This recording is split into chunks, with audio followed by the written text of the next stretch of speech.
Une Red Bull devant deux Mercedes. Voilà le podium de ce Grand Prix de France 2022. Bienvenue si vous nous rejoignez sur Canal+. C'est Formula One qui démarre tout de suite. Toutes les analyses, toutes les réactions donc après cette victoire de Max Verstappen devant Lewis Hamilton et devant George Russell. On est toujours sur ce plateau, au milieu de ce paddock ici au Castellet avec Franck Montagny qui a eu la bonne idée de se mettre à l'ombre. Ah oui, j'en peux plus. J'adore le soleil, mais là je suis cuit. Il fait toujours très très chaud ici au Castellet. On va donc analyser, revenir sur tous les faits marquants de cette course, de ce Grand Prix. Franck, une première réaction, un avis général, un regard, c'était agité en début de course, ça s'est un peu calmé ensuite, ça a été une victoire finalement facile pour Max Verstappen. Ouais, très facile, même enfin très facile, bien sûr. C'est jamais facile, c'est jamais simple de gagner, mais on a vu quand même Max Verstappen soulagé parce qu'il n'avait pas les solutions en fait. On était tous surpris au début de voir qu'il n'avait pas les solutions face à Charles Leclerc. Charles Leclerc qui s'en sortait très bien en fait avec sa Ferrari, qui arrive à bien tenir les pneumatiques, qui a réussi à recreuser un petit écart et qui était facile. Donc du coup, ce qu'il a fait Verstappen, c'est qu'il a tout simplement pris le pari de piter plus tôt et de faire un undercut, ce qui a payé, mais surtout payé parce que Charles Leclerc il s'est craché. Charles Leclerc qui partait de la pole position. On va reparler bien sûr de cette sortie de piste pour Charles Leclerc alors que vous retrouvez le classement de ce Grand Prix de France. On vous a donné le podium à la 4e place. Il y a Sergio Pérez devant Carlos Sainz. Là aussi on va en parler pour les Français. Esteban Ocon, c'est une 8e place, une 12e place pour Pierre Gasly. 5 abandons au total dans ce Grand Prix. On va d'abord, pour reprendre les choses dans l'ordre chronologique, Franck, revoir le départ ensemble de ce Grand Prix avec notamment un très bon départ de Lewis Hamilton. Ouais, Lewis Hamilton qui surgit, vraiment un beau start. On l'avait pressenti, on sentait que ces Mercedes pouvaient faire quelque chose et c'est ce qui s'est passé tout simplement avec un Lewis Hamilton qui a réussi à vraiment creuser la différence. Il va surgir tout de suite, il va être capable d'aller sur la 3e place, aller se mettre tout de suite derrière les deux leaders et puis on a un Alonso derrière qui lui a complètement emboîté le pas. Les deux anciens en fait de ces lignes ont réussi à faire des super départs. Regardez la façon dont il arrive à décoller, il va suivre l'aspiration directe de la Red Bull et il va même arriver peut-être à se porter à ses côtés, puis il va relâcher, se remettre derrière. Il voit que derrière en fait il va pas se faire attaquer, donc il reprend sa place et il va dérouler. Regardez Fernando Alonso sur l'extérieur, donc on peut pas dire qu'il y a un côté propre, un côté sale. Les deux ont démarré de la même façon, ils se sont pas quittés. Alonso là qui hésite, où est-ce que je vais prendre l'aspi, est-ce que je le prends sur le côté gauche, et il profite tout de suite pour aller dépasser la McLaren et derrière la voiture de Pérez. Très bons envols des deux plus anciens, j'ai envie de dire. Une première réaction tout de suite, on y va au carré des interviews avec Laurent Dupin, la réaction de Pierre Gasly. Pierre, une après-midi longue, chaude, vous avez donné du spectacle et du plaisir aux fans, malheureusement pour finalement une 12e place. Comment vous avez vécu cet après-midi? Je vais pas mentir, je suis extrêmement déçu. J'aurais rêvé de pouvoir faire mieux et voilà, j'essaie de tout donner à l'intérieur de la voiture. Malheureusement, j'ai encore un peu de mal à comprendre pourquoi on est aussi peu performant. On n'a pas assez de vitesse et pour se battre à l'heure actuelle, c'est extrêmement compliqué. Donc non, forcément très déçu du résultat. Merci pour cette analyse et on vous attend sur le plateau Canal peut-être d'ici quelques minutes. Merci Pierre. Oui, il va nous rejoindre, Pierre Gasly, d'ici quelques instants sur ce plateau. Il aura la mauvaise place, la place au soleil, Franck. Non, mais c'est un sportif, donc c'est pas trop grave. Franck, on revient sur le vainqueur, Max Verstappen. On l'a dit, une victoire facile. Il a presque écrasé ce Grand Prix, en tout cas à partir du 18e tour, celui où Charles Leclerc est sorti de piste. Max Verstappen, très fort, très sûr de ses forces et qui vient peut-être d'écraser le championnat aujourd'hui. Il a complètement écrasé le championnat, mais attention, c'est pas fini pour autant. Ça veut dire que derrière, il faut faire plus aucune erreur de la part de Ferrari. Là, maintenant, ils sont vraiment au creux de la vague. Il va falloir remonter à 200%. Mais pour Verstappen, on peut pas dire que c'était une course difficile. Il avait deux opposants. Un, c'était Charles Leclerc qui s'est mis dans le mur. Le deuxième, c'était Carlos Sainz, il était dernier. Donc forcément, quand on est leader de la course et que ça se passe comme ça, à un moment donné, on respire. Et là, quoi qu'il se passe, on a au moins 15-20 tours où on peut vraiment gérer les pneumatiques, dérouler tranquillement, s'apercevoir de ce qui se passe derrière, prendre le temps de rouler, prendre le temps de trouver ses marques. Après, la course, elle est gagnée. Si on fait pas d'erreur, on déroule et c'est facile. On l'a très peu vu finalement pendant ce Grand Prix. Max Verstappen, on l'a vu au début et puis ensuite, bien sûr, on l'a moins vu à l'image. C'est sa deuxième victoire ici. Il avait gagné, on le rappelle, l'an dernier. Déjà, il commence à s'y faire à ce circuit. Là, il avait fait une très belle bagarre l'année dernière. On n'y croyait pas. Je me rappelle encore de Jacques. Avec Lewis Hamilton. C'est pas possible. Et boum, dans le dernier tour, il était arrivé sur le freinage de la chicane nord. Il avait réussi à planter un superbe freinage sur Hamilton. Et il l'avait dépassé de manière absolument incroyable. C'est un grand champion de toutes les façons, on le sait, Max Verstappen, c'est un très vite. il faut compter avec lui dans tous les coups. Aujourd'hui, en plus, il est mature et il fait attention à tout, il fait plus d'erreurs. On va voir ça, je pense, très prochainement avec Charles Leclerc qui va monter un petit peu en puissance. On apprend souvent de ses erreurs. Là, je pense qu'il y a pas mal d'erreurs qui ont beaucoup appris Charles Leclerc. Il est déjà champion du monde en titre, Exactement. Max Verstappen, et ça apporte forcément de l'expérience. Il a cette expérience en plus, hein. Julien Febvre, Max Verstappen, le leader du championnat du monde. Est-ce que c'est un tournant selon vous, Julien ? À 63 points, ça commence à être beaucoup d'écart. C'est plus de 2 victoires qui les séparent, bien plus de 2 victoires. Et forcément, oui, c'est un tournant. La trêve estivale viendra dans une semaine après le Grand Prix de Hongrie. Alors, il peut se passer beaucoup de choses. La fiabilité reste un souci chez Red Bull comme chez Ferrari. Charles Leclerc a très bien résumé la situation. Je ne dois pas commettre ce genre d'erreur si je veux devenir champion du monde. Il est très honnête et très dur envers lui-même, mais juste envers lui-même. Oui, aujourd'hui, Verstappen, vu sa stature, vu la monoplace qu'il a entre les mains, vu son vécu, son expérience pour devenir champion du monde une première fois l'an dernier, il détient quand même dans son jeu de très bonnes cartes et une très bonne main pour prendre un ascendant peut-être définitif sur ce championnat 2022. Oui. Le sourire de Max Verstappen qui semble toujours serein, très serein. C'était le cas même avant le début de cette course au micro de Laurent Dupin. On l'a entendu, il lui a même fait une petite blague. Voilà, ça aussi, ça montre à quel point il est fort, Max Verstappen. Ça montre surtout l'évolution qu'il a eue entre l'année dernière et cette année. L'année dernière, on l'entendait, il était revanchard, il était énervé à la radio. C'était un guerrier, c'était vraiment quelqu'un de très nerveux. Je crois que le fait d'être champion du monde et de s'être battu surtout contre Lewis Hamilton, contre la légende Lewis Hamilton et de l'avoir fait tomber de son trône, ça lui a apporté une bouffée d'oxygène, une bouffée de légèreté assez incroyable. Et aujourd'hui, il le montre. En début d'année, il a vécu beaucoup de galères quand même, Verstappen, avec beaucoup de casse-moteur. Et pourtant, on l'a pas entendu plus haut que ça, on l'a pas entendu râler plus haut que ça. À un moment donné, il a dit faut que ça s'arrête, faut que ça se calme parce que là, on peut pas gagner des championnats comme ça. Il a tapé un peu le poing sur la table, mais c'était déjà très différent de ce qu'il avait fait l'année dernière, de son râlage de l'année dernière.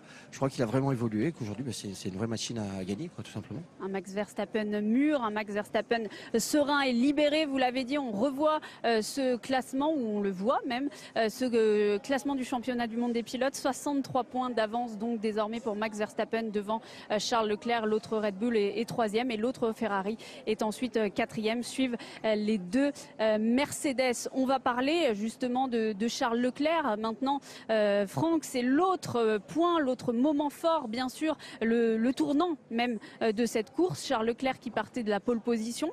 On le rappelle, Charles Leclerc qui donc, au tour 18, cette sortie de piste, on s'est interrogé, hein, qu'est-ce qui se passe? Est-ce que c'est une erreur de Charles Leclerc? Il a donné un premier élément de réponse tout à l'heure au micro de Laurent Dupin. Une erreur ou un problème mécanique? Visiblement, on pencherait plus pour l'erreur. En tout cas, lui, il pencherait plus pour l'erreur. C'est quand même un peu surprenant. On va le voir sur les images lorsque la voiture pivote. Vous voyez ici, il n'y a pas de souci, il rétrograde. Et hop, il commence à perdre l'arrière. Il perd l'arrière plus sur la couleur que sur le tarmac. Est-ce que c'est le problème d'être passé sur la couleur qui l'a fait complètement perdre le train arrière, ou est-ce que on a supposé aussi que l'accélérateur était resté un petit peu bloqué? Sur ces images, vous allez le voir, lorsque la voiture pivote, l'arrière continue de tourner alors que les freins sont engagés sur l'avant. Donc est-ce que c'est vraiment ça un problème mécanique ou pas? On ne sait pas. Il n'y a que chez Ferrari qu'on pourra nous répondre. En tous les cas, le pilote, il a une attitude qui est très forte, qui est très dure envers lui-même. Je pense que c'est très bien pour nous de voir un pilote comme ça, avouer les choses et être très humble par rapport à ça. Est-ce que c'est la bonne méthode pour lui pour se reconstruire et pour aller de l'avant à 5 jours de la prochaine course? C'est moins sûr. On va écouter, vous parliez de cette réaction, la radio de Charles Leclerc, la rage de Charles Leclerc, oui, parce qu'effectivement c'était très fort. On le réécoute ensemble, Franck, et puis on en reparle après.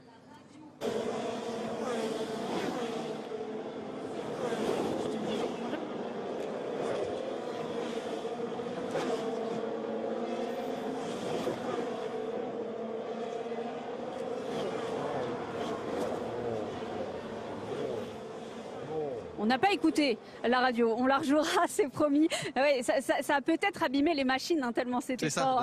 En régie, ça doit être ça. Je peux vous la faire si vous voulez. Non, on l'écoutera tout à l'heure de la bouche de Charles Leclerc. On va écouter la réaction d'abord de Charles Leclerc. C'était tout à l'heure au micro de Laurent Dupin. On l'a déjà entendu, mais on va l'entendre de nouveau. Charles, tout le monde se pose la même question. Est-ce que c'est une faute de pilotage ou un problème technique qui vous a entraîné cette sortie de piste? J'ai pas encore regardé les datas, mais bon, il n'y a rien eu de spécial. Juste été une erreur. Donc voilà, je vais regarder les datas pour être sûr. C'est un peu bizarre de la façon dont je la perds, mais bon, je pense que c'est moi. On a entendu votre rage dans la radio quelques minutes plus tard. Est-ce que vous arrivez à vous être calmé un petit peu? Non.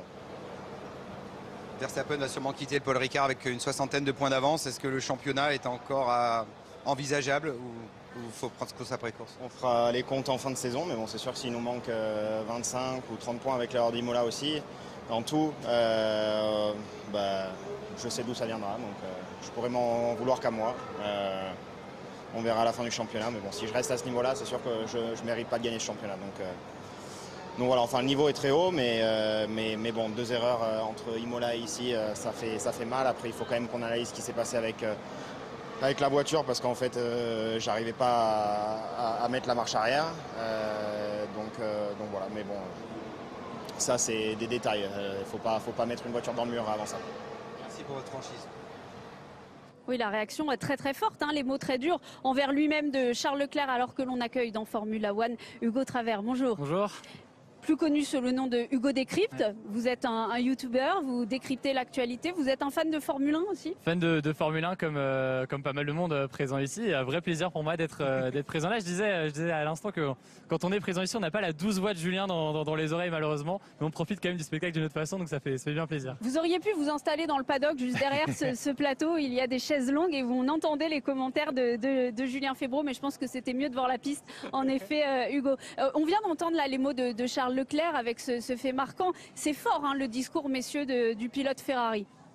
Ouais, moi je suis là en tant que simple amateur, donc je pense que d'autres seront bien mieux placés pour analyser tout ça. Mais c'est vrai que c'est triste. Moi j'espérais vraiment une victoire de Charles Leclerc là-dessus. Et c'est fou, sur les images, on voit à quel point il s'en veut lui-même. C'est assez dur à voir. Je pense que d'autres pourront analyser ça mieux que moi, mais c'est assez triste. Ouais, c'est la deuxième erreur, c'est 25 points. C'est pour ça qu'il s'en veut énormément. En plus là, il tient la tête. Et puis lorsqu'il était sous pression avec Verstappen, il n'y avait pas de problème, j'ai envie de dire. Il tenait bien la corde, il arrivait à gérer son truc. Il a fait attention à ses pneus, il arrive à redécoller, il lui colle 1 seconde 5. Ouais, il peut que s'en vouloir, hein. N'oubliez pas qu'il a chaud, il n'a pas pris le temps d'aller se poser tranquille, prendre une douche et revenir. Il a eu l'humidité de venir directement. Ah, voilà, il rentre dans le stand ici, il va se changer, il va enlever son casque, il vient directement aux interviews. C'est plutôt fort, il faut faire remarquer ces choses-là parce qu'il n'y a pas beaucoup de monde qui le font. Souvent un pilote, lorsqu'il fait ces erreurs-là, il va rester 1 heure et demie tranquille dans sa chambre à discuter avec les ingénieurs, avoir toutes les informations, à ce qu'on lui dise bien ce qu'il faut qu'il dise, et après il vient nous voir. Là c'est complètement différent, Charles est complètement transparent, et ça c'est la classe des grands sportifs. Et surtout il ne sait pas chercher d'excuses, hein, le vrai mea culpa de Charles Leclerc. On espère quand même qu'il en a une d'excuse. On l'aura peut-être d'ici quelques temps. On vous l'avait promis, la radio de Charles Leclerc, justement cette réaction, écoutez.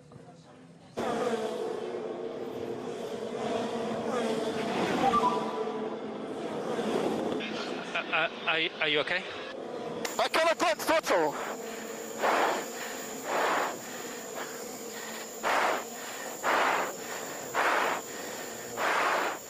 Now it's 0%.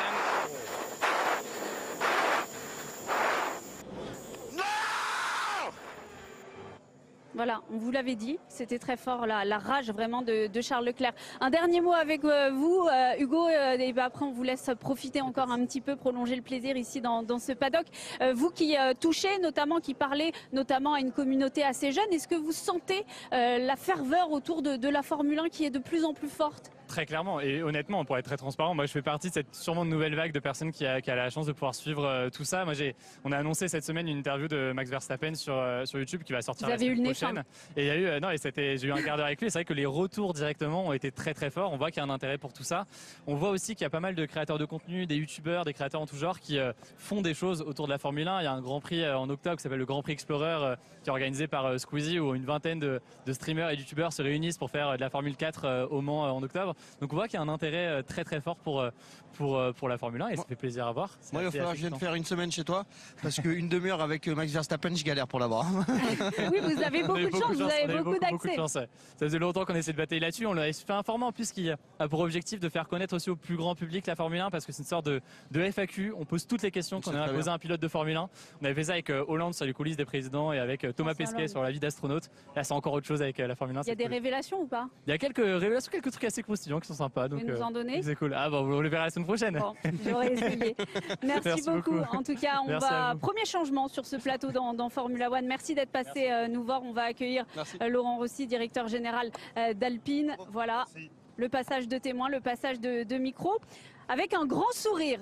Ça va, oui. sur ce visage. On vous avait, vous étiez à cette même place tout à l'heure, avant ce Grand Prix. Vous étiez très concentré. Vous nous aviez dit la fête, ce sera peut-être après. Il va y avoir fête. Vous êtes devant McLaren au classement constructeur. C'est l'objectif. C'était l'objectif. On avait une stratégie assez claire qui consistait à faire exactement ce qu'on a fait. Et donc ça tombe bien quand ça se passe bien. C'est pas toujours le cas, hein. Mais on a une course clean pour la première fois depuis assez longtemps avec. Malgré une pénalité, on en prend encore quelques-unes, mais on a pu dérouler le plan. Et quand on déroule le plan, ça se passe à peu près bien. Le pénalité pour Esteban Ocon. de chez Alpine. Vous n'aviez pas voulu nous dévoiler la stratégie tout à l'heure. Au début, on a vu Esteban Ocon un petit peu chaud quand même sur les freins avec Yuki. On voit qu'il y a des éclats de carbone. Bon, il y a une pénalité, ça c'est la FIA qui décide. Pas de dommages sur la voiture? Non, a priori aucun. Ça c'est plutôt chanceux. A priori aucun, il s'en est bien sorti. On a bien monitoré ça pendant 10 tours et puis toutes les statistiques, tous les vitals de la voiture étaient... parce que pour expliquer un petit peu aux gens qui nous suivent... On revoit les images là, justement. Quand il y a un accident comme ça, en fait, vous, de quelle façon vous pouvez interpréter ça et aider le pilote? Parce que le pilote assis dans la voiture, dans la position où il est, c'est impossible qu'il puisse voir son aileron avant, ni même ses suspensions. On regarde les vibrations sur la voiture, on a des capteurs partout, bien entendu. On regarde les pressions pneus, les températures pneus... tous les possibles défauts qui peuvent apparaître, tout ce qui peut nous faire suspecter que le comportement de la monoplace n'est pas normal. Et a priori, il n'y avait absolument rien. Ou alors s'il y a eu des dégâts, ils étaient minimes. Et dans ces moments-là, on trempe pendant combien de tours à peu près pour être sûr qu'il n'y a pas de problème? 10 tours. 10 tours, 10 tours quand même, c'est long. Les 10 tours jusqu'à ce qu'on se dise, bon là, a priori, tout va bien se passer. En fait, plus on s'approchait du pit stop aussi, plus on était relax, parce qu'on se disait qu'au pire... c'est pas quelque chose qui nous empêche de rouler, mais on peut quand même l'adresser au pit stop. Donc le plus long était les 10 tours qui suivaient en fait. On a vu l'image à l'instant, Franck, on va la revoir, la décrypter avec vous en palette, justement, avec votre œil, Franck. Il attaque fort, ça c'est une bonne chose, parce que Esteban, dans ce moment-là, en fait, regardez, il est loin quand même, et d'un coup sur les freins, il va vraiment essayer de plonger. Alors là, il va essayer de garder la voiture à l'intérieur. N'oubliez pas qu'on est dans le premier tour, que les pneus sont un peu refroidis, et surtout qu'on a le plein d'essence dans la voiture. Donc le centre de gravité a énormément monté, et dès qu'il touche le vibra, il est obligé de corriger avec le volant. C'est vraiment pas volontaire, il va emmener Yuki Tsunoda qui est sur l'extérieur, il va lui arracher un petit peu le fond plat. C'est des choses qui arrivent en course. Il a été pénalisé pour ça. Il y a des fois où on n'est même pas pénalisé sur ce genre d'action. Regardez le trou sur le fond plat. C'est vraiment un fait de course dans ces moments-là. Il ne faut pas oublier qu'on n'est pas habitué à rouler avec une F1 avec le plein d'essence. On roule rarement avec 100 kg d'essence. Quand on a tout ce poids-là dans la voiture, qu'on touche un vibreur, la réaction de la voiture, c'est vraiment tout autre. Et les pilotes, ils sont habitués à rouler à fond, à 200%, mais souvent pour un temps chrono maximum ou minimum. Et là, forcément, ça engendre des petites corrections au volant, quoi. On va écouter Yuki Tsunoda justement au sujet de ce fait au micro de Laurent Dupin. Yuki, your race was very, very short. Votre course a été très courte. Vous pouvez nous parler de vos sentiments maintenant? So shit. C'est la merde. So bad. C'est si mal. Yeah, nothing I can say more. Rien de plus que je puisse dire. J'ai laissé suffisamment de place et il m'est rentré dedans. Il a complètement perdu sa voiture. C'est tellement dommage. Je m'attendais à une bonne course. Je savais que beaucoup de choses pouvaient se passer. D'autant que Leclerc a abandonné, par exemple. Je pense que le top 10 et le top 10 était possible. 5 secondes de pénalité pour Esteban. Ouais. Je ne devrais peut-être pas le dire devant les médias français, mais je ne crois pas que 5 secondes étaient suffisants. Parce qu'il a vraiment ruiné la course de quelqu'un d'autre. Et lui est encore dans les points au final.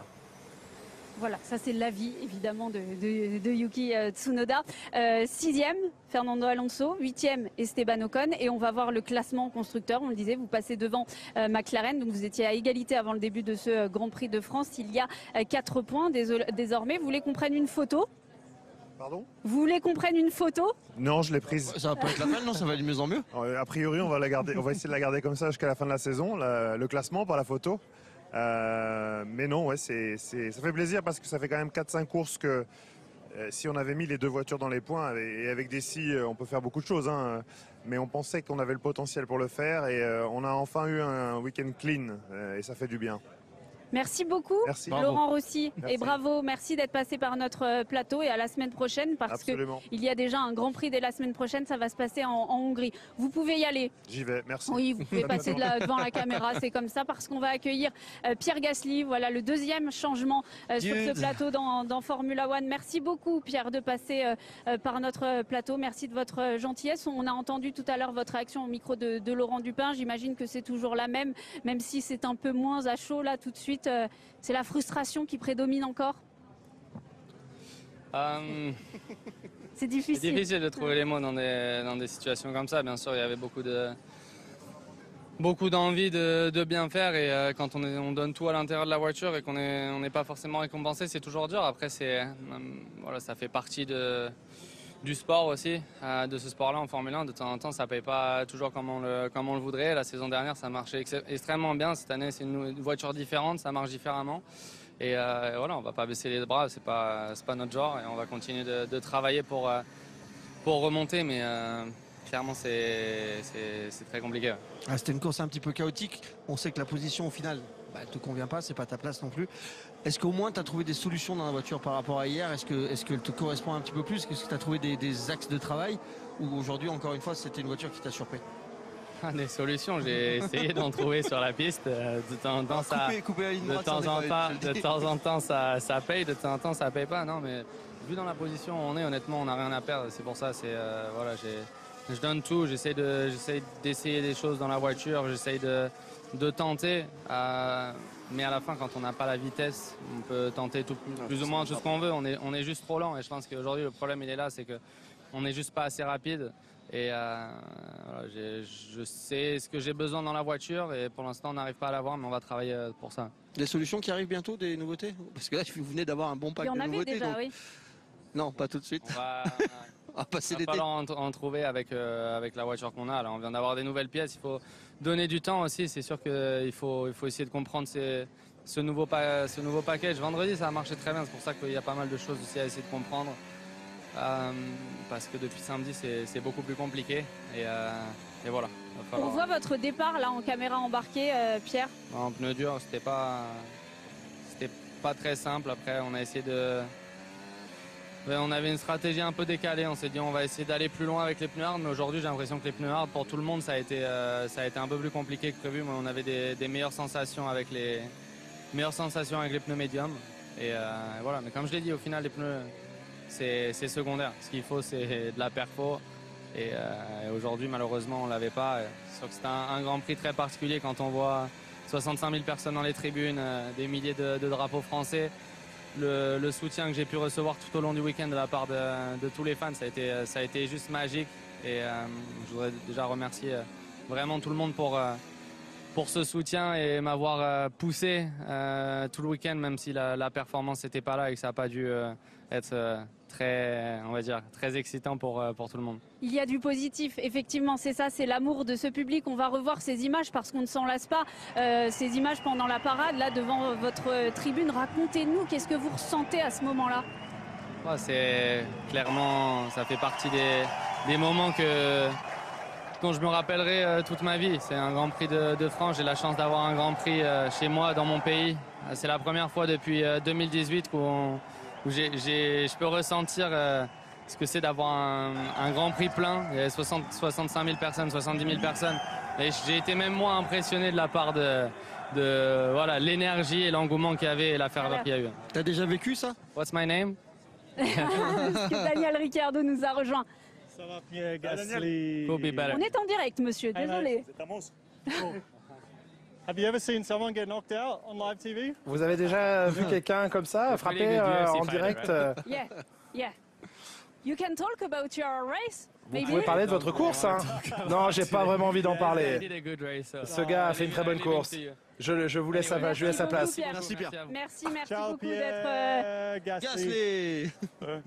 The crowd was good, huh? La foule était bien, hein? More for him than for you. Yeah, they did a big chant for him. Ils ont vraiment une grande chaîne pour lui, c'était super. Yeah, was nice. Oui, c'était bien. L'atmosphère était géniale. Difficile, oui, très chaud. C'était la course la plus difficile de la saison. Ah, Miami, c'était encore plus à cause de l'humidité. Et parlons de la prochaine, oui, Budapest, ça va être chaud aussi. Mais c'est bien, c'est un beau challenge. It was a big fight with, ça a été une grosse bataille avec Esteban Ocon, entre autres. Esteban Ocon oui, qui est là, big. qui va nous rejoindre. Esteban Ocon. Hello. Okay, I need to go. Il faut que j'y aille, il faut que j'y aille. Non. Bisous, bisous. Look at the fight, look at the fight. I know, I was there. No. Ouais, je sais, j'y étais. Thank you, Rick. Thank you very much.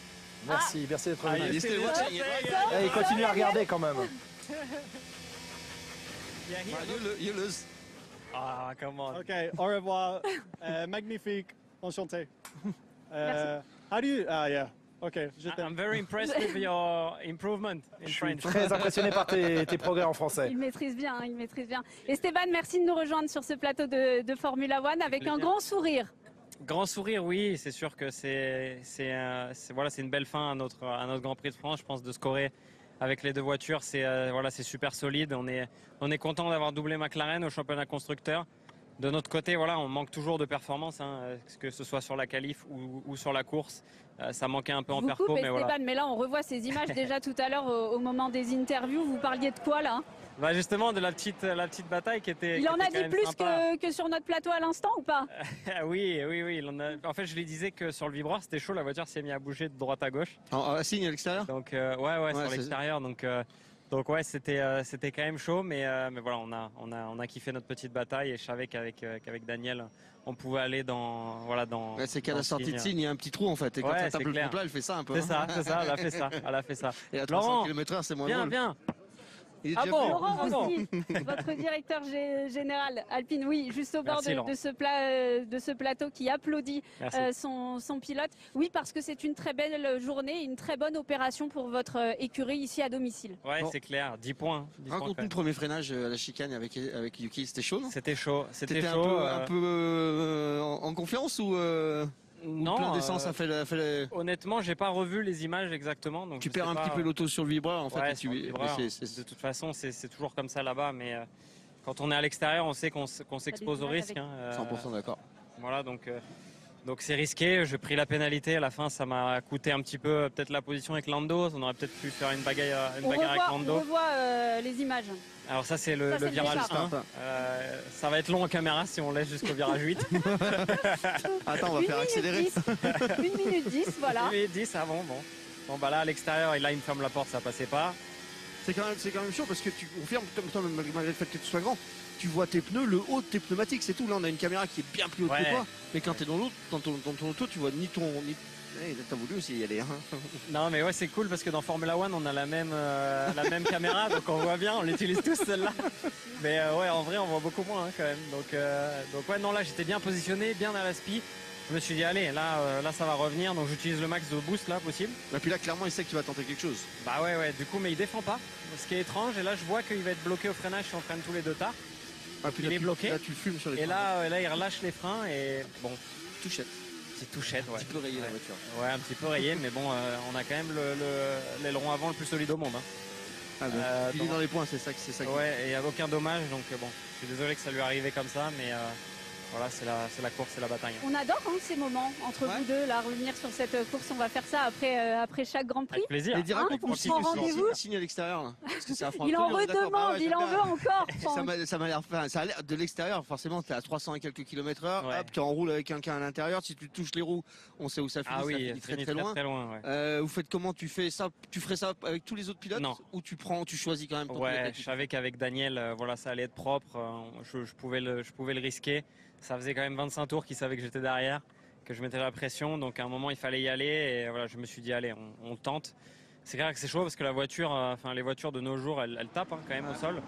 Là, on peut revoir un peu la bataille. Mais voilà, il défendait un peu de partout. C'était chaud et ça s'est mis à bouger en fait sur le vibreur de droite à gauche un petit peu tout le long avant de rentrer dans le 11. Donc ouais, chaud mais sympa parce que bon, j'avais jamais fait un dépassement là.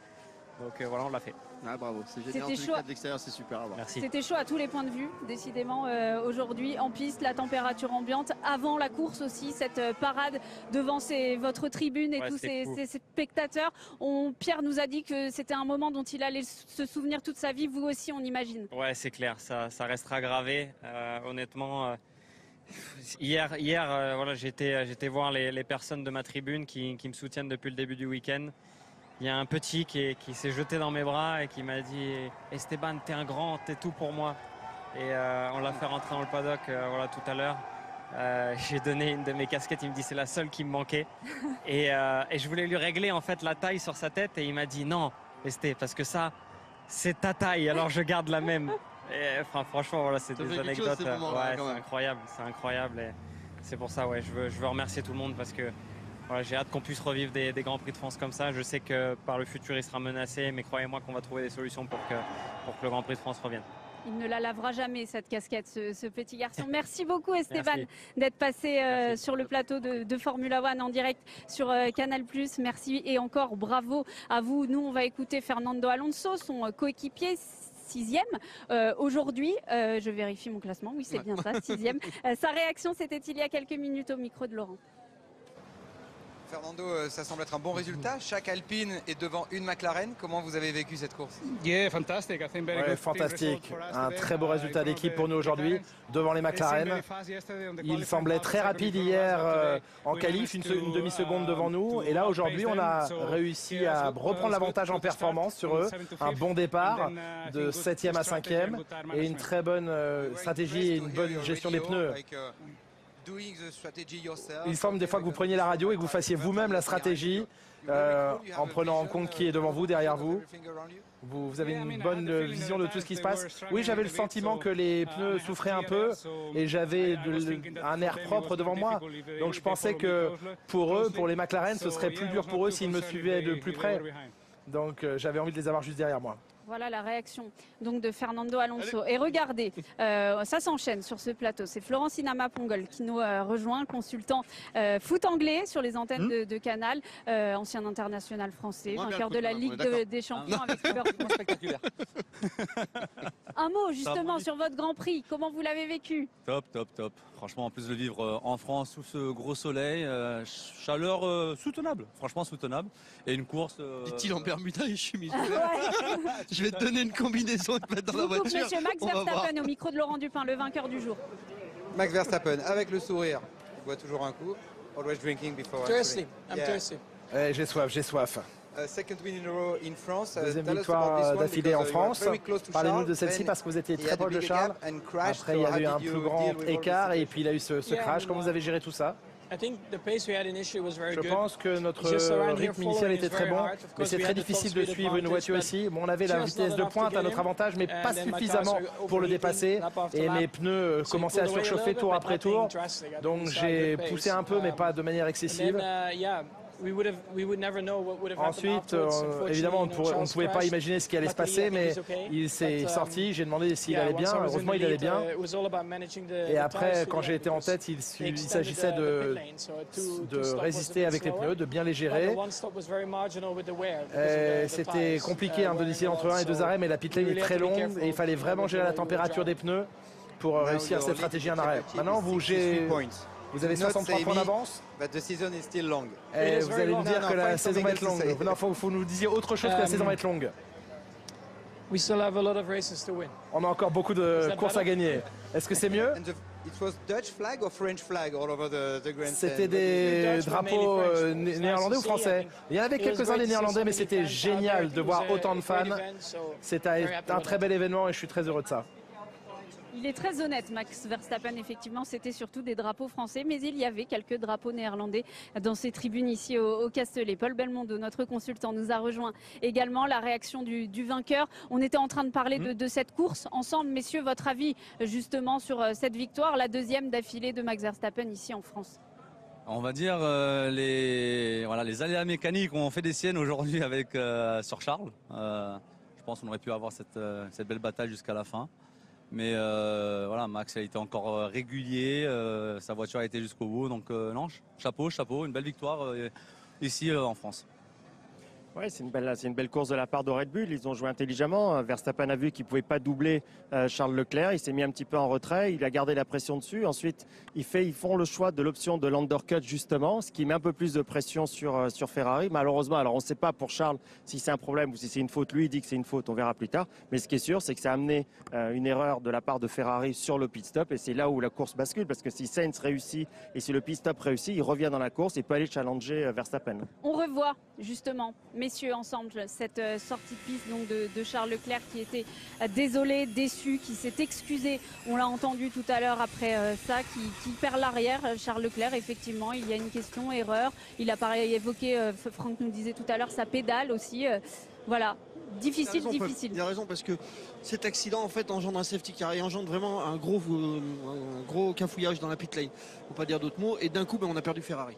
Ferrari qui jusqu'à tout ce week-end était parfaite et ils ont vraiment bien joué au niveau de l'aspiration, au niveau de la tactique de course entre les deux pilotes. C'était parfait. Mais là, on avait la possibilité de faire rentrer Carlos, de jouer la safety car et de ressortir avec des pneus frais et d'aller gagner. D'aller en tous les cas essayer de gagner. Deuxième place pour Carlos, c'était sans aucun problème. Il pouvait potentiellement aller chercher Verstappen avec un petit peu de chance et avec un petit peu de la pression des fans.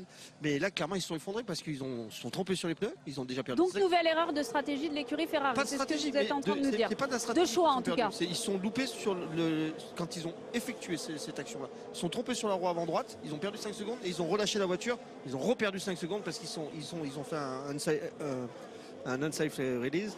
Et ça, c'est pas bien. On perd 10 secondes sur un coup comme ça. On ne gagne pas les championnats. On la revoit, cette image, parce qu'on le rappelle, Carlos Sainz, il partait de la 19e place, pénalisé pour avoir changé plusieurs éléments sur sa monoplace. Et pourtant, il pouvait viser légitimement le podium aujourd'hui. Clairement, vous lui remettez 10 secondes de plus sur le cadran, vous allez voir où c'est qu'il finit. On va faire les calculs. C'est trop compliqué pour ma petite tête. Non, mais il a raison. Parce que on est au soleil, Franck, doucement. Non, mais il ne faut pas oublier le unsafe release, où il perd du temps, il reprend une pénalité, il fait un stop supplémentaire. Donc si on enlève tout ça, il peut effectivement gagner la course parce qu'il a un stop en plus à cause de l'unsafe release. Autrement, il ne l'a pas. C'est le pilote du jour, Carlos Sainz. Ouais, normal, par 19e, il finit devant. Et la belle bataille avec Sergio Pérez. Ça aussi, ça a été un moment important et un très beau moment dans ce Grand Prix. Ouais, c'est un fighter, il part dernier. En règle générale, quand vous piquez un pilote, il vous le rend bien. Quand vous lui dites tu pars dernier maintenant, quand tu as une voiture qui marche, ça fait souvent des belles courses. Des images que vous n'aviez pas vues, c'est ça aussi Formula One, revoir toutes les images bien sûr, même celles qu'on n'a pas vues pendant la course. On va écouter Carlos Sainz, réaction. On ne comprend pas, vous avez dit que vous ne compreniez pas la stratégie à la radio. Pourquoi ce deuxième arrêt? Bon, évidemment j'ai une explication. Ils pensaient que les pneus n'iraient pas jusqu'au bout. Et dans la voiture, je n'avais pas le même sentiment. Ils ont beaucoup plus de données que moi, évidemment. Donc ils se sont fiés à ce que leurs données leur disaient. Il faut leur faire confiance. Vous avez quand même fait une très belle course, être élu pilote du jour, de très beaux dépassements, notamment sur Pérez. C'était incroyable sur certains virages. Oui, on a fait tout le dernier secteur côte à côte, mais c'était génial, c'était plaisant. On s'est touché quelques fois. Avec les pneus, c'était un petit peu à la limite par moment avec Checo. Mais beaucoup de dépassements pour moi, beaucoup de rythme aussi pour moi. Malheureusement, l'arrêt au stand a été un peu sensible, mais on n'était pas loin du podium. La réaction donc de Carlos Sainz. Florent, je voulais vous entendre, vous avez été un athlète de haut niveau. Vous êtes toujours un athlète évidemment, sans vouloir vous vexer.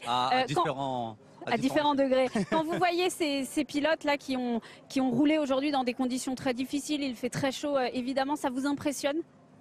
Ce qui m'impressionne, c'est simplement avoir cette régularité. On sait très bien que ces conditions dans une voiture, je pense que là, on va plus être spécialisé dans le domaine, mais c'est vrai que ce qui m'impressionne, c'est de pouvoir voir comment le corps peut vraiment répondre présent dans ces moments-là avec la pression, l'intensité et surtout l'enjeu qu'il y a pour répondre présent dans ces moments-là. Moi, je trouve que c'est de l'admiration avant tout et l'exigence du travail, bien sûr, à côté pour pouvoir répondre à ces prestations.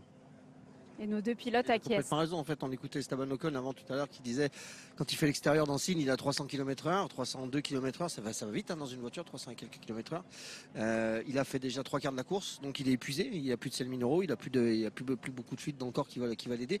Et malgré ça, il est toujours capable d'aller régler son volant, de changer son différentiel, d'écouter à la radio et de détailler quel pilote il est en train de doubler, de savoir s'il peut le faire ou pas. Quelle lucidité! Et ça, c'est vraiment du travail en amont, comme il le disait. Il faut travailler en amont, il faut se mettre dans le rouge à chaque fois avec ses entraîneurs, etc., pour arriver encore à travailler ces choses-là. C'est beaucoup de travail, en fait, on s'en rend pas compte parce qu'on voit des pilotes, on voit qu'un casque, qui sont cachés et on n'a pas du tout l'impression que c'est sportif. Et pourtant, on court encore après cette course. Ouais, regardez c'est cette différent, image de Pierre Gasly qui passe juste derrière notre plateau dans ce paddock. Paul, vous vouliez réagir? Oui, non, en plus ici, c'est pas un circuit facile physiquement. Cet enchaînement de signes et du double droit du Bossé, ce virage qui se referme très fort, plus la chaleur qu'il y avait, il y a beaucoup de rythme. Et comme le dit Franck, plus la course avance, plus il faut essayer d'être lucide. Et aujourd'hui, ils ont beaucoup de choses à gérer dans la voiture. Et c'est vrai que physiquement, c'est dur. Mais bon, ils sont entraînés, ils sont prêts. C'est comme un match de foot. Après 90 minutes plus prolongation, il y a les pénaltys. Il faut rester lucide. C'est la même chose. Le bon geste technique au bon moment. Merci beaucoup, Merci Florent, d'être passé par le plateau de Formula One. On vous retrouve très vite sur les antennes de Canal dès la reprise de la Première Ligue. Bientôt, ça approche, on suivra ça. Bien sûr, la Première Ligue à suivre en intégralité toute la saison sur les antennes de Canal. Nouvelle réaction, celle de Sergio Pérez qui termine 4e au pied de ce podium ici au Grand Prix de France. Réaction recueillie par Laurent Dupin un petit peu plus tôt. Sergio, the podium was yours and what happened? Le podium semblait être à vous. Et puis dès que la Virtual Safety Car s'est arrêtée, ça a cessé, il est passé. Oui, on a eu un problème. Il nous disait que ça allait se terminer à la sortie du virage 9. Donc je me suis préparé pour ça et ça ne s'est pas terminé. Et finalement ça s'est arrêté à la fin du virage 15. Je ne sais pas ce qui s'est passé avec la Virtual Safety Car. Avant ça, vous avez eu un contact avec Russell. Il n'y a pas eu d'enquête depuis la direction de course. Oui, concrètement, il est arrivé très fort dans le virage et il m'a poussé et c'est lui qui a créé le contact. On a revu les images là rapidement, on va les revoir. Russell qui passe Pérez au restart juste après le drapeau jaune, la Virtual Safety Car. Virtual Safety Car. Oui, Virtual Safety Car provoquée par Guan Yu Zhou. On revoit ces images, on a entendu bien sûr l'agacement un petit peu de Sergio Pérez. C'est souvent ça, hein, quand ils n'arrivent plus à trouver les solutions en piste. En fait, aujourd'hui, on a la possibilité d'utiliser la radio et de mettre suffisamment de pression sur les grandes instances, sur les FIA, etc. pour engendrer une pseudo-pénalité. En fait, on a la possibilité d'utiliser. Alors c'est vrai qu'on a l'impression que c'est des pleureuses dans ces moments-là, mais il ne faut pas le prendre comme ça, il faut le prendre comme une nouvelle solution, en fait, où on peut aller encore chercher, gratter un petit quelque chose, gratter une position, gratter quelques secondes, une pénalité. On l'entend à la fin, il a tout essayé, hein. C'est lui qui m'a poussé, il sort de la piste, on voyait très clairement qu'il y avait les 4 roues à l'intérieur de la piste, mais il continue à rajouter, parce que c'est un peu la dernière chance, quoi. On est un peu désespéré. George Russell, 3e donc sur le podium, derrière son coéquipier Lewis Hamilton. C'était son 300e Grand Prix, Julien Febvre à Lewis Hamilton cette semaine, et ça fait donc 187 podiums désormais pour le pilote britannique. C'est plus qu'Alain Prost, plus qu'Ayrton Senna. Voilà, on la voit cette statistique. Julien, Lewis Hamilton qui enchaîne un 4e podium donc et qui revient très clairement. On en a la confirmation encore aujourd'hui. Oui, il est fort ce Lewis Hamilton. Alors fort par les chiffres, mais les chiffres finalement on les connaît maintenant. Donc on sait ce qu'il a réalisé déjà dans ce sport et ce qu'il continue de réaliser. Maintenant, la manière dont il a procédé encore une fois ce week-end, prenant sur lui vendredi d'essayer des choses qui potentiellement n'allaient pas fonctionner, mais allaient apporter des informations à l'équipe, mais qui lui ont fait perdre du temps. Rappelons qu'il n'a pas participé à la première séance d'essai vendredi, qu'il a utilisé la deuxième séance comme un laboratoire géant et que finalement, son rythme, il n'en était pas très satisfait. Il réussit quand même à parfaitement gérer sa qualif et aujourd'hui il saisit toutes les opportunités. Et cette Mercedes, n'oublions pas qu'aujourd'hui elle est allée vite. Bien sûr elle n'est pas encore dans le rythme de la Red Bull. Bien sûr il y a eu l'abandon de Charles Leclerc et un Carlos Sainz qui revenait du fond de grille. Donc cette deuxième place, elle n'arrive pas non plus que par les seules performances de sa voiture et du pilote à son volant. Mais il a saisi une nouvelle fois toutes les opportunités dans un week-end qui était quand même assez mal embarqué. Ça c'est la grande force d'un Lewis Hamilton. On l'a entendu à la radio à l'arrivée l'arrivée de ce Grand Prix, une vraie joie, un message très honnêtement délivré à son équipe, parce qu'il a savouré d'être capable de tenir ce rythme aujourd'hui avec une voiture bien qu'ils essayent de faire fonctionner. Ils y croient encore à ce concept zéro ponton avec ce plancher extrêmement large, et il est peut-être en train de faire fonctionner ce pari. Ce sera sans doute trop tard bien sûr pour cette saison, mais il est en train de construire l'avenir, et l'avenir de Mercedes se construit avec Lewis Hamilton. Il partait de la 4e place sur la grille de départ, Lewis Hamilton, il termine 2e. Et puis l'autre information aussi, messieurs, Paul, c'est qu'il termine une nouvelle fois et pour la 4e fois d'affilée, là aussi devant George Russell, son coéquipier, ce qui n'était pas du tout le cas depuis le début de saison. Oui, ce n'était pas le cas depuis le début de saison, mais mon avis personnel, je pense que la voiture n'était vraiment pas bonne en début de saison, difficile à conduire. C'est évident qu'un jeune pilote qui arrive en Formule 1, il était déjà là, George Russell, mais on va dire dans une bonne équipe comme Mercedes, il était plus habitué à conduire des mauvaises voitures. Il n'avait aucun souci à prendre des risques avec cette voiture. Ce n'était pas le cas d'Hamilton. Je pense qu'Hamilton, il a plutôt cherché à travailler sur la voiture, la régler, la faire progresser. Et aujourd'hui, il y arrive et il est devant. Alors, il ne sera pas devant toutes les courses, mais au moins, il a réduit l'écart avec George Russell. Et on voit qu'Hamilton n'est pas autant de fois champion du monde pour rien. Ouais, je suis d'accord avec Paul à 100%. Je pense même qu'à un moment donné, en fait, Hamilton il a décidé qu'il fallait remettre un peu les pendules à l'heure, tout simplement, et qu'il était temps de remettre le pied au fond et de moins travailler pour l'équipe. Donc il s'est remis un petit peu en jambes. Et à partir de ce moment-là, il enchaîne les podiums. C'est 3 ou 4 podiums consécutifs, plus cette 2e place. Il est toujours derrière au championnat du monde par rapport à Russell. Mais il est présent. Aujourd'hui, on parle plus de lui que ce qu'on parle de Russell. À un moment donné, dans les tabloïds anglais, on était en train de dire que Hamilton était mort. Mais on sait qu'en Angleterre, ils aiment bien descendre les leaders. Oui, les tabloïds, c'est important pour les Britanniques. Ça fait un double podium. C'est la première fois que Mercedes, cette saison, signe un double podium. On écoute Lewis Hamilton. On a envie, bien sûr, de l'entendre. Lewis, congratulations for this félicitations pour ce 4e podium d'affilée et à 10 secondes de la victoire. Comment vous sentez-vous d'être si proche? Honnêtement, c'est formidable. On avait déjà une 3e place, mais quand j'ai vu que j'étais 2e, je me suis dit que c'était très malheureux pour Charles parce qu'il avait fait du très bon travail. Mais avec le rythme qu'ils avaient comparé à nous, j'espérais au moins me battre pour un podium. Donc être 2e, c'est incroyable. C'est un grand résultat pour l'équipe. Et l'autre chose que je souhaite dire, jamais j'aurais pu imaginer le soutien que j'ai reçu en France aujourd'hui. J'ai été soufflé par ce que j'ai reçu par les Français. Et merci pour votre soutien. Honnêtement, ça me donne la chair de poule d'avoir reçu ce soutien. C'était vraiment génial. J'ai vraiment apprécié. Juste un autre mot. Dans les statistiques, on sait que vous n'êtes pas passionné par ça, mais avec 187 podiums, c'est plus que Prost et Senna réunis. Ils ont 186 podiums à eux deux. Vous faites partie de l'histoire, évidemment. Aujourd'hui, on est sur les épaules de ces géants. Ce qu'ils ont réalisé dans le passé est phénoménal.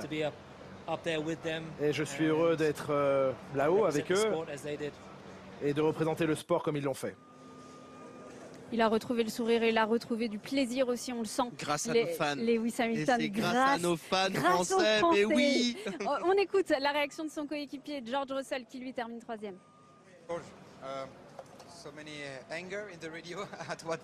Il y avait beaucoup d'énervement, de colère à la radio à un moment donné, puis après ça s'est bien terminé. Oui, ça a été une montagne russe d'émotions pendant cette course. Parce que Sergio et moi voulions évidemment ce podium. On a évidemment donné notre point de vue à la FIA, mais quand vous attaquez un pilote, la FIA est claire. Si vos roues avant sont devant, vous avez le virage. Et le pilote qui défend doit laisser de la place. Et Sergio n'a pas laissé la place, il a tourné sur moi. Et après, il a coupé la chicane. Donc c'était plutôt frustrant. Des fois en F1 vous n'avez qu'une opportunité, il n'y en a pas d'autre après. Moi j'avais cette chance à ce moment-là et on a vraiment été chercher ce podium. Vous avez aussi réalisé le dépassement du jour à la fin de la Virtual Safety Car. Comment vous avez fait? Ah, c'est top secret. Non, vous nous mentez. Non, il faut être dans le parfait timing.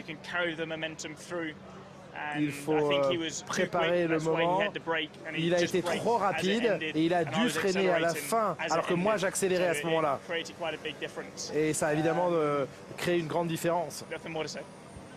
Pas plus de choses à dire, voilà. Vous étiez en train de réagir tous les deux, en train de discuter. À propos, c'était à propos de ce que disait George Russell. Non, par rapport au dépassement, en fait, on voyait le dépassement et que Paul, on partageait la même chose. On disait que techniquement, il n'est pas devant au niveau des roues, mais il est sur le ponton, il a été obligé de monter sur le vibreur. Bref, on est plutôt d'accord avec Russell, quoi. Ouais, c'est du 50-50. C'est pour ça qu'il n'y a pas de décision des commissaires. Ils ne font pas plus d'action parce que je pense que dans cette action, ils sont tous les deux responsables de ce qui se passe et c'est difficile de pénaliser plus un plus que l'autre. Voilà.